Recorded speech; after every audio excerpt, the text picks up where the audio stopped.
గురుగారు ఇప్పుడు మనం చాలా వాటి గురించి మాట్లాడుకున్నాం కదా, అలాగే ఇప్పుడు సమాజంలో చిన్న పిల్లలది చాలా బాగా ప్రాబ్లం అవుతుందండి. అదేంటంటే ఇప్పుడు వాళ్ళను పెంచాలన్నా స్కూల్ కు పంపించాలన్నా ఏ రకంగా అవుతుందంటే ఇప్పుడు పిల్లల్ని స్కూల్ కు లక్షల లక్షల ఫీజులు అప్పులు తీసుకొని వచ్చి వాళ్ళను స్కూల్ పంపిస్తున్నారు. వాళ్ళేమో చదవట్లేదు. ఇంకొక ప్రాబ్లం ఏంటి వచ్చిందంటే ఇప్పుడు ఉన్న మనకు ఈ సోషల్ మీడియా ఇదంతా చేయబట్టి పిల్లలు ఈ సెల్లులు పట్టుకుంటున్నారు. చాలా ప్రాబ్లం అవుతుంది, హెల్త్ పరంగా ప్రాబ్లం అవుతుంది. తల్లిదండ్రులు చెప్పిన మాట వినట్లేదు. తల్లిదండ్రులను వీళ్ళు బెదిరిస్తున్నారు, మేము చనిపోతాం, ఇది తినము అని అదని ఇదని చేసేసరికి ఈ తల్లిదండ్రులు కూడా ఏమవుతున్నారు అంటే భయపడి వాళ్ళకు ఏం చేయలేకపోతున్నారు. ఇప్పుడు వాళ్ళ విషయంలో ఎట్లా చేయమంటారు, ఏం చేయాలంటారు, ఒకసారి కొంచెం వివరిస్తారా? అయితే వాస్తవానికి ఏంటంటే మనకు సెల్ ఫోను పిల్లలకి అలవాటు చేయడం వల్ల లాభం ఉంది, నష్టం ఉంది. కానీ లాభం తక్కువగా ఉంది, నష్టం ఎక్కువగా ఉంది. ముఖ్యంగా ఈ రోజులలో చిన్నపిల్లల తల్లిదండ్రులు ముఖ్యంగా వాళ్ళు తినక మరి సంపాదించి ఏదో పిల్లోడు బాగా చదువుతాడు కదా అని చెప్పేసి వాడిని పైసలు ఒక్కొక్క పైసా పోగు చేసి మంచి మంచి కాన్వెంట్లలో పిల్లలు స్కూల్లో వేస్తున్నారు. వాడు చదవట్లేదు, అంతే కదా.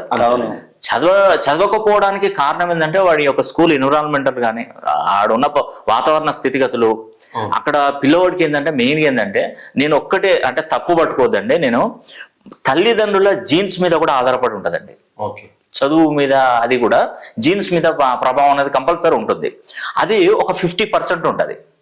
మిగతా 50% అంతా కూడా వాడి పేరులో ఉన్నటువంటి సంఖ్యాబలాన్ని బట్టి ఉంటుందండి, ఖచ్చితంగా ఉంటుంది. అయితే నేను మొత్తానికి తల్లిదండ్రులు జీన్స్ మీద అంటే అందరికీ అంటే రకరకాలుగా ఇప్పుడు మట్టిలో మాణిక్యాలు ఉంటారు. ఇప్పుడు ఐఏఎస్ ఐపీఎస్ చదివిన అదేనండి గురుగారు, నేను ఒకటి అడుగుదాం అనుకుంటున్నాను.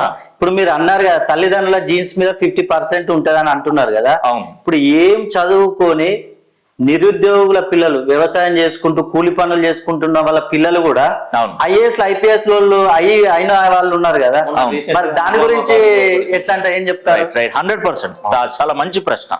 ఎందుకంటే ఇప్పుడు ఉదాహరణకి ఇప్పుడు మీరు అన్నట్టుగా ఒక సాధారణమైనటువంటి పేద కుటుంబంలో పుట్టినటువంటి ఒక పిల్లవాడు ఉన్నాడు. ఒక కుటుంబంలో ఒక ముగ్గురు అన్నదమ్ములు ఉన్నారు.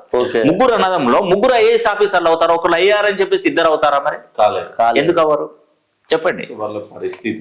అంటే ఇక్కడ మీరు అర్థం చేసుకోవాల్సింది ఏంటంటే కేవలం వాళ్ళు పెట్టుకున్నటువంటి పేరు డిగ్రీస్ని బట్టే ఉంటది మూమెంట్, ఖచ్చితంగా చెప్తున్నాను. ఇంకొకటి, ఇద్దరు ట్విన్స్ జన్మించారు మరి ఆ కుటుంబంలో, ఒక ఆయన పేరు రాజు పెట్టారు, ఒక ఆయన పేరు రమేష్ పెట్టారు. ఉదాహరణకి ఇద్దరు తులారాసే, కానీ రమేష్ కు పవర్ ఎక్కువ ఉంటుంది, రాజుకు పవర్ తక్కువ ఉంటుంది. ఉదాహరణకి ఆయన డిగ్రీస్ని బట్టి